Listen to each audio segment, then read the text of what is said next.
Salam sejahtera Malaysia, denyut nadi suara rakyat bergema di channel ini. Jangan lupa tekan butang subscribe, like dan share. Malaysia kita punya, cintai Malaysiaku, kita jaga kita.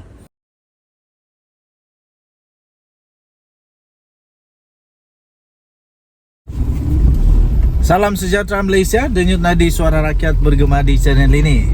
Akhirnya Rafizi menyatakan satu pengumuman khas,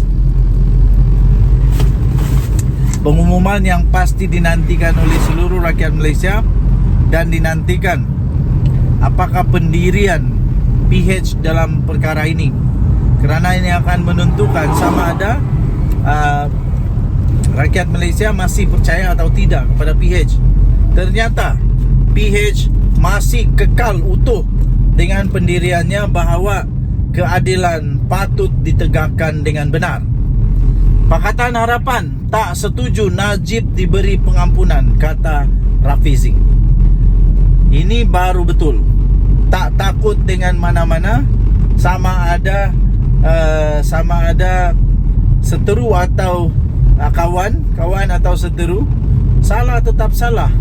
Walaupun mungkin ada tekanan daripada pihak kawan yang minta supaya bekas bos UMNO ini dilepaskan, tapi PH tetap dengan pendirian tidak mahu. Pakatan Harapan kekal dengan pendirian untuk tidak bersetuju untuk pengampunan diberikan kepada bekas Perdana Menteri Datuk Seri Najib Tun Razak. Itu kata Rafizi Ramli. Bukan kata tak boleh, boleh, tapi belum masanya kot.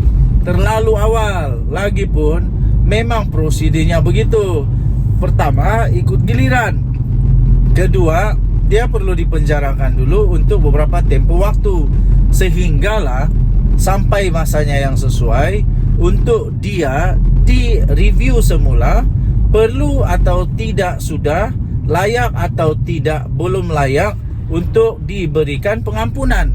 Dan sekarang ini belum lagi tiba masanya. Bagaimanapun timbalan Presiden PKR itu berkata, walaupun PH tidak bersetuju, namun gabungan itu tidak akan mencampuri urusan berkaitan dengan pengampunan terbabit. Katanya itu memang pendirian kita, itu PH. Cuma proses pengampunan ini, tengok itu proses pengampunan ini ada prosesnya tertentu. Dan akhirnya ia adalah di bawah bidang kuasa 100% yang di Pertuan Agong. Kalau baginda yang di Pertuan Agong kata bolehlah, kalau belum sabarlah. Namun katanya jika ingin bertanya sama ada bersetuju atau tidak, sebagai Pakatan Harapan kami tidak bersetuju dan kami juga tidak akan mencampuri urusan terbabit, katanya. Mana kata Datuk Seri Anwar Ibrahim tidak akan mencampuri urusan-urusan itu. Jadi tidak akan ada campur tangan.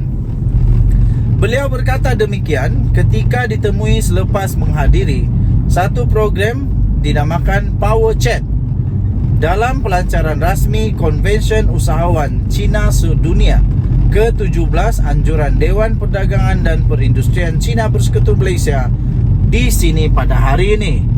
Rafizi berkata, biarpun tidak bersetuju dengan pengampunan terbabit, Najib masih berhak untuk membuat permohonan untuk diampunkan seperti yang termaktub di dalam perlembagaan. Ini betul.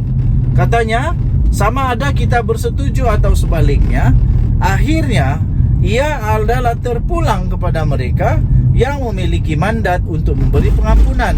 Dan ia bukanlah mandat daripada kerajaan. Bukan kerajaan yang tentukan sama ada dia dibebaskan atau tidak, diampuni atau tidak.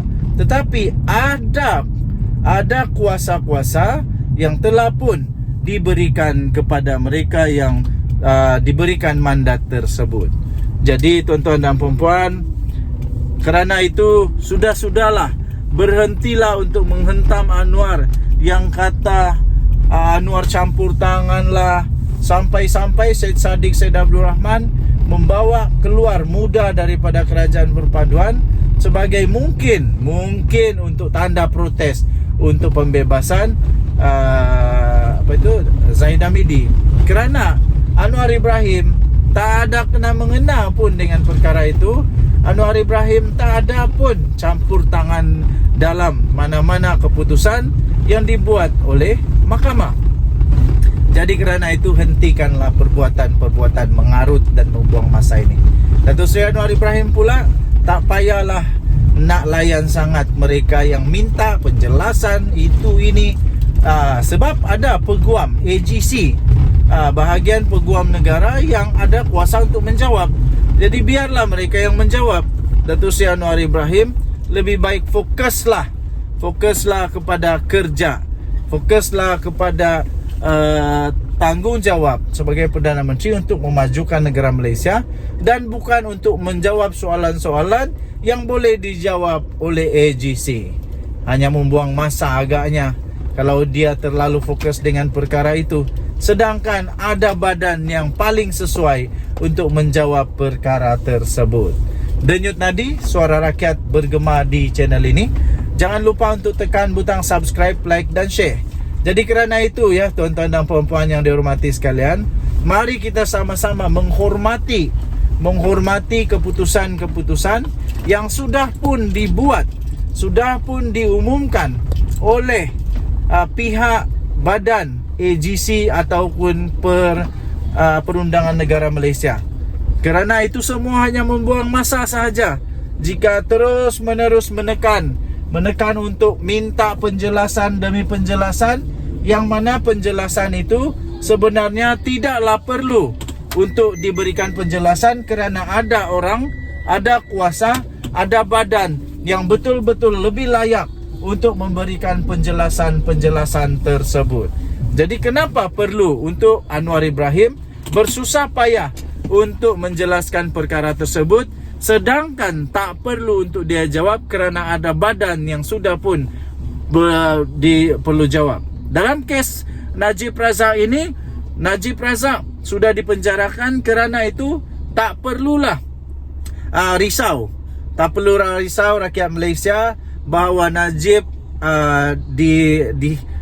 dianiaya kah apakah tidak, sebab dia dijatuhkan hukuman berdasarkan kepada bukti, berdasarkan kepada keputusan mahkamah, dan 9 hakim sudah pun membuat keputusan itu, 6 hakim ya, dan di Mahkamah Persekutuan dia tetap kalah dengan 4 berkata bahawa dia salah, hanya 1 sahaja yang berkata tak salah.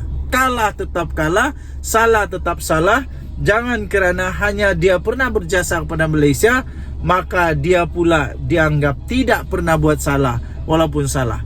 Kerana manusia semuanya pernah berbuat baik, tapi pada masa dia membuat kesalahan, salah tetap salah. Denyut nadi suara rakyat bergema di channel ini. Jangan lupa untuk tekan butang subscribe, like dan share. Kita jumpa lagi. Bye-bye.